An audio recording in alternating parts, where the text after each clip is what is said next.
आज भारतीय जनता पार्टी के केंद्रीय पार्लियामेंट्री बोर्ड की अभी बैठक थी। उसके बाद एक वक्तव्य बनाया है जो अभी टाइप होकर तैयार होकर कुछ समय में आपको दे दिया जाएगा। मैं उस स्टेटमेंट को आपके सामने पढ़ देता हूं और उसके बाद जो आपके प्रश्न होंगे वो आप पूछिए।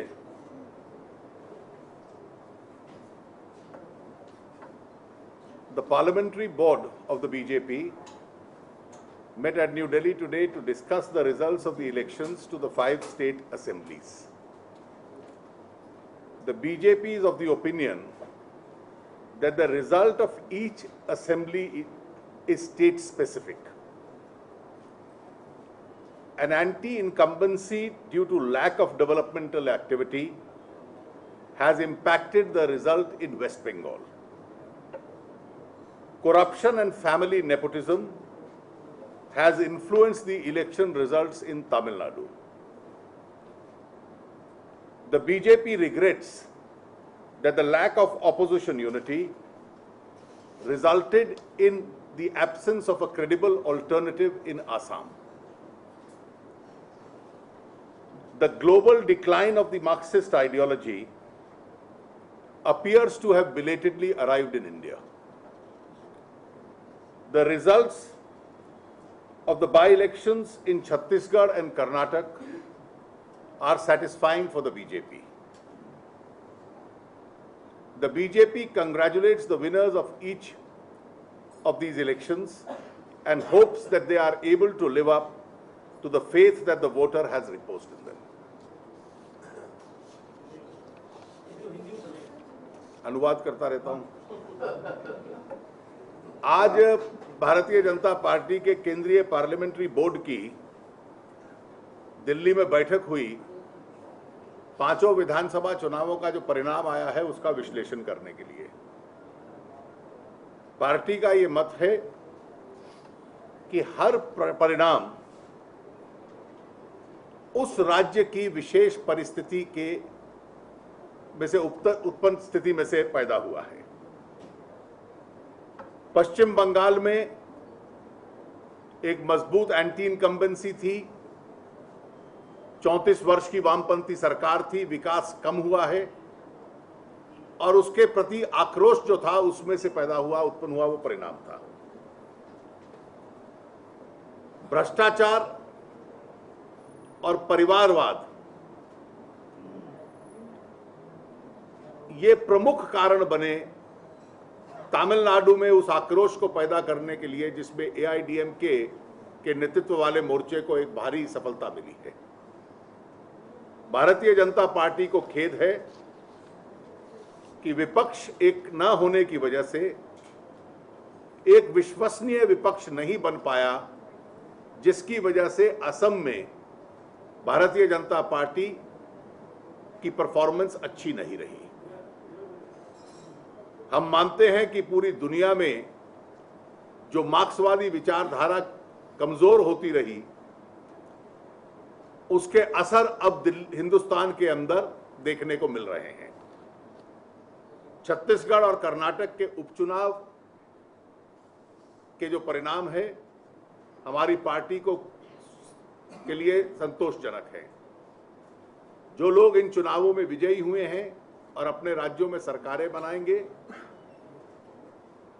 भारतीय जनता पार्टी उनको शुभकामनाएं देती है और ये अपेक्षा करती है कि लोगों ने जो विश्वास उनमें रखा था उस विश्वास के अनुकूल वो उतर पाएंगे। प्रणब मुखर्जी जी ने कहा कि 800 से ज्यादा विधानसभा सीटें थी, उसमें दहाई का आंकड़ा भी आप लोग नहीं पा रहे। 1 साल से आप सरकार गिराने की कोशिश। ये तर्क प्रणब मुखर्जी साहब की पार्टी पे आज से कुछ महीने पहले बिहार में लागू होता था। तो ये तो एक एलिमेंट्री चीज है राजनीति की कि कुछ राज्य होते हैं, कुछ दलों के लिए प्रभावी क्षेत्र होते हैं, कुछ ऐसे राज्य होते हैं जहां उनका प्रभाव अधिक नहीं होता। इनमें से 4 राज्य ऐसे थे जहां हमारी पार्टी का प्रभाव ऐतिहासिक दृष्टि से कमजोर था। शायद इस तथ्य को वो किस प्रकार से भूल गए, उनके इस विश्लेषण कम से कम मेरी समझ से बाहर है। आप कांग्रेस के लिए भी कई राज्यों के चुनाव हैं जो संतोषजनक नहीं है। तमिलनाडु में पिछली बार वो और उनके साथी बहुत बड़ी जीत जीते थे, उनकी भी पार्टी इस बार डबल डिजिट पे नहीं पहुंच पाई वहां पर, और हमारी तुलना में तमिलनाडु में बड़ा दल थे। तो जो परिणाम आए, आप चिंतन करेंगे कि 4 राज्यों में जो चुनाव परिणाम आए हैं 2014 का जो मिशन है उस तक कैसे पहुंच पाएंगे? जब ये देखिए, ये चुनाव स्टेट स्पेसिफिक हैं, और हमारे लिए जो चिंता का विषय है, क्योंकि कुछ प्रभाव इन राज्यों में हमारी पार्टी का था तो असम में था, बाकी राज्यों में हम छोटा दल थे, वहां अपना वोट बढ़ा लें और वहां की असेंबली एंटर कर लें, ये हमारा उद्देश्य था। असम का विश्लेषण अन्य राज्यों का भी हम लोग करेंगे, हमारे लिए गहरी चिंता का विषय रहेगा। और पहली दृष्टि से हमें लगता है कि विपक्ष की एकता होना चुनाव में वो जो प्रभाव डाल सकता है, उसके न होने से एक विश्वसनीय विपक्ष वहां नहीं बन पाया। कांग्रेस ने भी कहा है कि जो भ्रष्टाचार का मुद्दा था जिसको लेकर बीजेपी पूरे चुनाव में गई थी, वो फ्लॉप हो गया है, क्योंकि 4 राज्यों में यूपीए जो वो दिखाई दे रही है। देखिए, भ्रष्टाचार का मुद्दा फ्लॉप हो गया है, कांग्रेस अगर ये मानती है तो मुझे खतरा इसमें दिखता है कि भ्रष्टाचार और करेंगे और उनको लगेगा चुनाव पे असर नहीं पड़ेगा। तमिलनाडु के चुनाव का किसी दृष्टि से विश्लेषण कर लो तो वो चुनाव केवल भ्रष्टाचार और परिवारवाद के मुद्दे से प्रभावित हुआ है। कांग्रेस इस सच्चाई को नजरअंदाज नहीं कर सकती। अरुण जी, आपने असम में कहा कि आप खेद प्रकट करेंगे, लेकिन ये आपकी कोशिश के बावजूद ऐसे हुआ या आपने सोचा कि अकेले जाने? मुझे ये कहने में संकोच नहीं है कि भारतीय जनता पार्टी ने पूरा प्रयास किया था कि अपने पुराने साथी एजीपी के साथ हमारा ओपन अलायंस हो। वो अलायंस नहीं हो पाया, हमारे ईमानदारी के प्रयास के बावजूद भी। सुप्रीम कोर्ट का जो ऑब्जर्वेशन आया था कर्नाटक में, जो 16 एमएलए को डिस्क्वालीफाई किया गया था, उस पर कैसे देखते हैं आप? देखिए, मैंने अभी जजमेंट पढ़ा नहीं है, क्योंकि जजमेंट अभी रिलीज नहीं उन्होंने किया। उसको पढ़ने के बाद ही मैं कुछ उसको समझ पाऊंगा। लेकिन एक बार आ जाए, उसका अध्ययन कर ले, तो तब कुछ टिप्पणी कर पाना संभव होगा। एक सवाल इसमें, आपको लगा विधायकों की सदस्यता बहाल हो गई, क्या आप अपनी सरकार बचा लेंगे या गंवाने देंगे? उन 16 में से 11 सुप्रीम कोर्ट ने वापस बीजेपी में भेज दिए हैं, और 3 हम आज जीत गए हैं।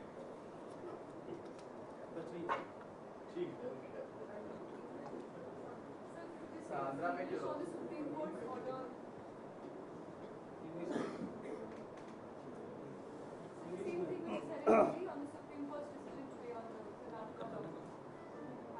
Well, we have not got a copy of the order as yet. As soon as we get it, we'll make a comment if necessary. Sir, जो आंध्रा में इलेक्शन हुआ है 5 लाख मार्जिन से जीत गए Jagan Mohan Reddy, so will you have any tie-up with him or? Well, I think I don't want to make a comment, but there are many stray indicators in today's results which should be a cause of concern for the Congress party. It seems to be an absolute mess in Andhra. What was expected to be a landslide became a razor edge victory in Kerala. Tamil Nadu is a complete washout. The UPA owes its central government, and it's being empowered in the central government, to these 3 states predominantly. That's Andhra Pradesh, Tamil Nadu and Kerala. But for the massive mandate it had in these 3 states, it would not have been in power in the center. In Karnataka, despite all its campaign to lose all the 3 by-elections, in Chhattisgarh, the BJP has won the Bastar seat, which is the hotbed of Naxalism, by a large margin. These are all very important indicators.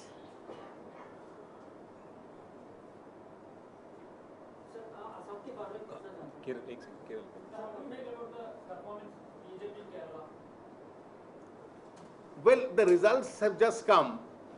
Frankly, in these 3 states, West Bengal, Tamil Nadu and Kerala, where we are a small party and we were contesting really to improve our vote share and expand our base in the state, it's only when we are able to calculate the vote share in these states we'll be in a position to comment. Opposition United नहीं रहने के कारण असम में कांग्रेस को ज्यादा मिला है, तो इंडिविजुअली बीजेपी का परफॉर्मेंस तो खराब हुआ है। पिछली बार आपको 10 मिला था, तो we have got 3. No, undoubtedly the Assam result is a setback for us. अगर आप ये पूछना चाह रहे हैं कि हम किस दृष्टि से देखते हैं, तो हमारे लिए सेटबैक है।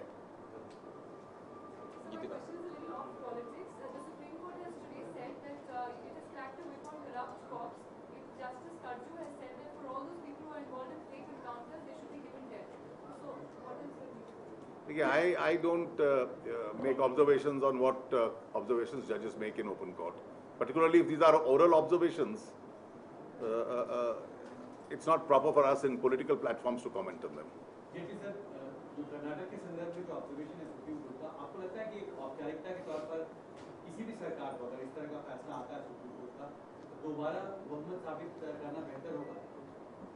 प्रश्न ही नहीं उठता। देखिए,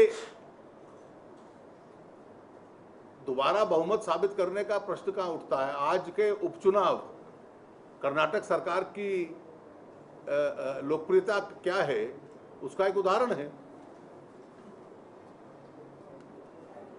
थैंक यू।